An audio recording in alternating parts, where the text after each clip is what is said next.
football is my passion, and when you love what you do, you don't see the things like sacrifice. Most players dream of becoming great, but very few are expected to become legends before they even turn 20. By the time the world started paying attention, he was already a World Cup winner. But here's the real question. How does a kid from the suburbs of Paris reach that level so fast? How do you handle the pressure of an entire nation before your career even begins? I'm talking about Kylian Mbappé. From the streets of Bondy to the biggest stadiums in world football, this is the full story of Kylian Mbappé. We're going to break down his upbringing, his development, and how he became one of the most dangerous forwards in the game. But we'll also look at the life behind the success, his money, his brand deals, and the lifestyle that comes with being a global star. And trust me, some parts of his journey might surprise you. So stay with me till the end, because this story is about more than just raw ability. Before the fame, Kylian Mbappé was just a boy from Bondy, a suburb northeast of Paris. Born December 20th, 1998, into a family built around sport. His father, Wilfred, was a football coach. His mother, Faiza, a professional handball player. He carries Cameroonian roots on his father's side and Algerian Kabyle heritage from his mother. Football wasn't a hobby, it was daily life. He started at AS Bondy where his father coached, and it didn't take long for people to notice. Not just the pace, but the decision-making, the calmness, that rare quality that makes certain players look like they're playing a slower game than everyone else. Word spread fast.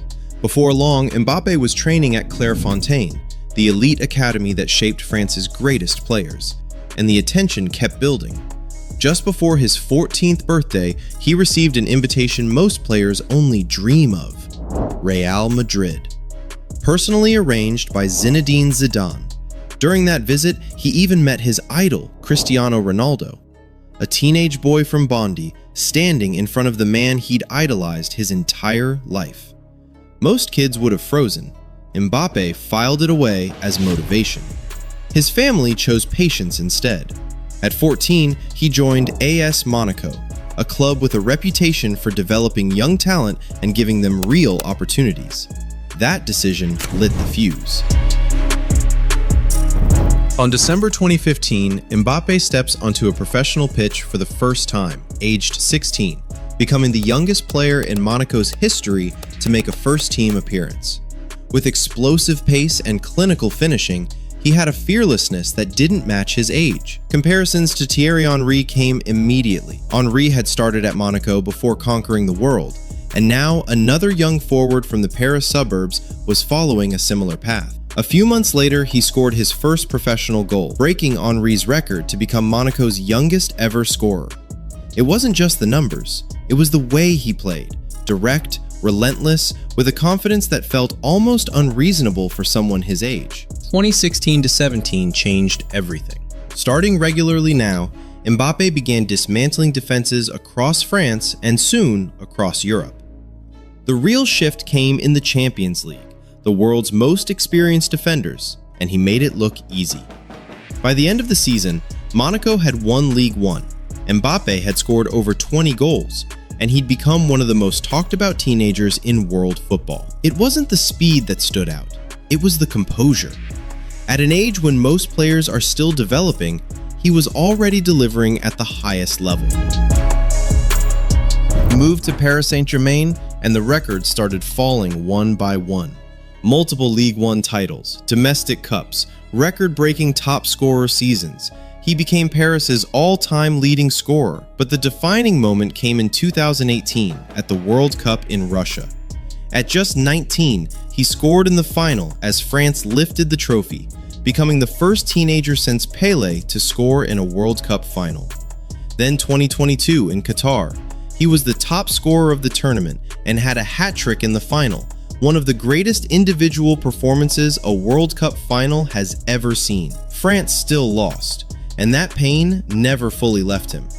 He'd finally made it to Real Madrid, the club he'd dreamed of since he was 14. But the throne he always wanted came with a weight nobody warned him about. By his mid-20s, Mbappe's influence had moved well beyond the pitch. His net worth is estimated between $250 and $300 million, built on major global campaigns with Nike, Hublot, Dior, and Oakley.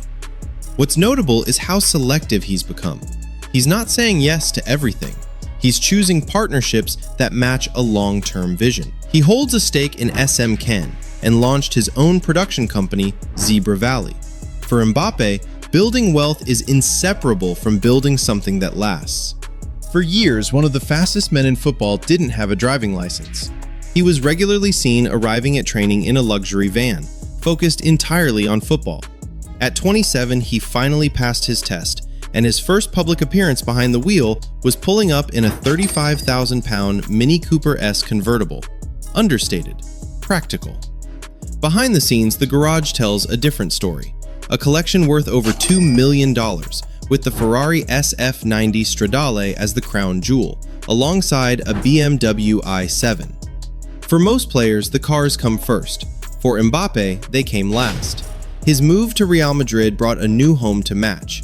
He chose La Moraleja, Madrid's most exclusive neighborhood, neighbors including Richard Gere and Sergio Ramos. The estate, valued at over $11 million and formerly owned by Gareth Bale, is built around performance. 8 bedrooms, 11 bathrooms, a basketball court, a 7-car garage, an indoor pool, a cinema room used for match analysis, and elite recovery facilities. He even kept Bale's private golf green, not for leisure, but as a mental reset. From Bondy to La Moraleja, the distance is more than geographical. When the cameras go off, Mbappe becomes much harder to read, and that's entirely by design. A tight inner circle built around family, with his father Wilfred still central to his football journey, and his mother Faiza one of the most influential figures in managing his career. Through his foundation, inspired by KM, he quietly funds projects back in Bondy. No press releases, no attention seeking. In a world where everything is shared, Mbappe has chosen control. Or at least, that's how it looked before Madrid. The move to Real Madrid was supposed to be the final piece, and in his first season, he delivered. Record numbers, a debut campaign that quieted most critics. Then came the noise, tension with Vinicius Jr. and Bellingham, reports of him throwing his weight around behind the scenes. Then the memes, fans editing a stone-faced Mbappe over dictator music, joking he's the one sending players on loan and getting coaches fired. It started spreading everywhere.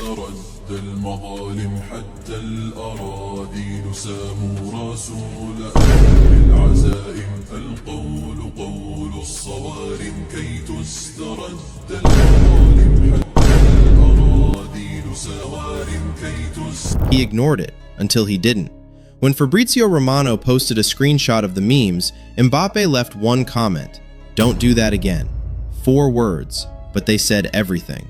Then the petition called Mbappe Out was a campaign that started with a 200,000 signature target and exploded to nearly 32 million, breaking the Guinness World Record from the same fans who wore his shirt 2 seasons ago. And now he's injured. A hamstring problem with the World Cup weeks away. Spanish journalists openly saying he's managing his fitness for France, not for Real Madrid.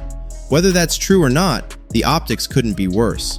Some careers you follow, some you witness. Kylian Mbappe's is one you can't look away from, even when it's uncomfortable. From a boy in Bondy to the most expensive player in football history. From watching Ronaldo at Real Madrid as a starstruck teenager to walking through those same doors as the main attraction.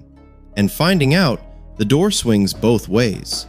He's won the World Cup, broken records that stood for decades, built an empire off the pitch, and right now, 32 million people want him gone from the club he always dreamed of. The real question now isn't whether he's good enough, it's whether he can win the crowd back the only way he knows how, on the pitch when it matters most.